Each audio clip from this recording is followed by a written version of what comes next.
வணக்கம். தமிழ்நாட்டில் உள்ள ஒவ்வொரு அரசியல் கட்சிக்கும், புதிதாக கட்சி தொடங்குபவர்களுக்கும் ஆட்சி அதிகாரத்தை கைப்பற்ற வேண்டும் என்ற எண்ணம் எல்லோருக்குமே இருக்கின்றது.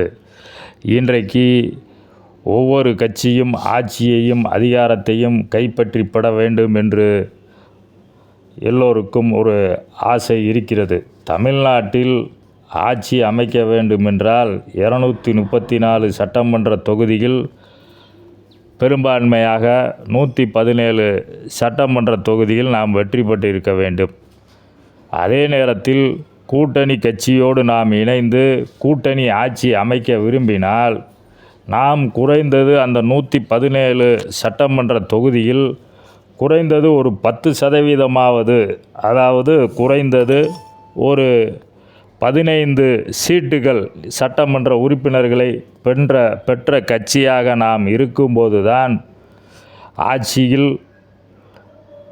பங்கு கேட்க முடியும். அந்த பங்கின் மூலம் அமைச்சர் பதவியை பெற்றுக்கொண்டு நாம் அதிகாரமும் செலுத்த முடியும். இது எல்லோருக்கும் தெரிஞ்ச ஒரு இதுதான். ஆனால் இதையெல்லாம் விட்டுவிட்டு ஆட்சியில் பங்கு வேண்டும், அதிகாரம் நாங்கள் செலுத்த வேண்டும் என்று சொல்லுவது என்பது வெறும் வார்த்தை ஜாலத்திற்கு வேண்டுமானால் உதவுமே தவிர அது மக்கள் ஏற்றுக்கொள்ள மாட்டார்கள்.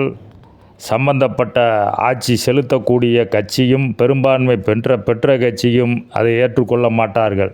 இன்றைக்கு ஒரு சிலர் ஒவ்வொருத்தரும் ஒவ்வொரு கொள்கையை சொல்லி கட்சியை நடத்தி கொண்டிருக்கிறார்கள். இது ஒரு புறத்தில் இருந்தாலும் ஒவ்வொருத்தர் வார்த்தை ஜாலத்தில் அது கடைசி மனிதனுக்கும் ஜனநாயகம் என்பது என்னவென்று எனக்கு புரியவில்லை. இன்றைக்கு தமிழ்நாட்டில் அனைவருமே வாக்குரிமை பெற்றுள்ளோம். வாக்குரிமை பெற்றுள்ள அனைவருமே ஜனநாயகத்தில் பங்கு கொள்ள முடியும்.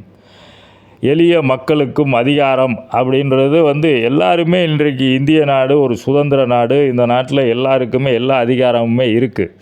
இப்படி இருக்கும்போதே ஒவ்வொரு மனிதனுக்கும் ஜனநாயகம், அது என்ன ஒரு வார்த்தை ஜாலம்னே, கடைசி மனிதனுக்கும் ஜனநாயகம், எளிய மக்களுக்கும் அதிகாரம், இதெல்லாம் ரூமு போட்டு இந்த மாதிரி வார்த்தையெல்லாம் யோசித்து எதுக்குள்ளேயாவது தள்ளி வர்றது. தத்துவம் பேசுகிறோம், நாங்கள் தான் அறிவு ஜீவி, எங்களுக்கு தான் எல்லாம் தெரியும் அப்படின்னு சொல்லி எதையாவது பேச முடியும். எல்லா மனிதனுக்கும் இன்றைக்கி வாக்குரிமை இருக்குல்ல.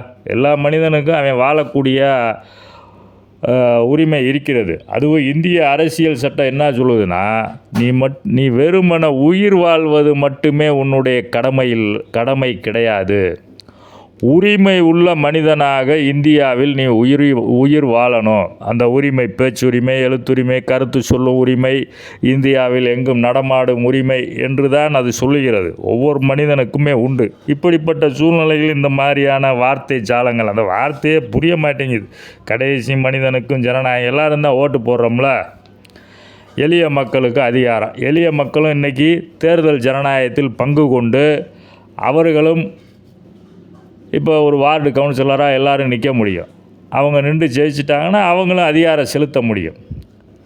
அந்த மாதிரி இந்திய அரசியலமைப்பு சட்டம் நமக்கு தேர்தல் மூலம் பல்வேறு ஜனநாயகத்தையும் சுதந்திரத்தையும் அதிகாரத்தை பெறுவதற்கும் வழிவகை செய்துள்ளது. ஆனால் இதற்கு மத்தியில் இது போன்ற வார்த்தை ஜாலங்களில் தமிழ்நாட்டு அரசியலில் எதையாவது செய்து குழப்பி நாமளும் ஆட்சி அதிகாரத்தை புறவழியாக பெற்றுவிடலாம் என்று ஒரு நினைப்பது என்பது அது பொருந்தத்தக்க செயல் அல்ல என்பதை தெரிவித்துக் கொள்கிறேன்.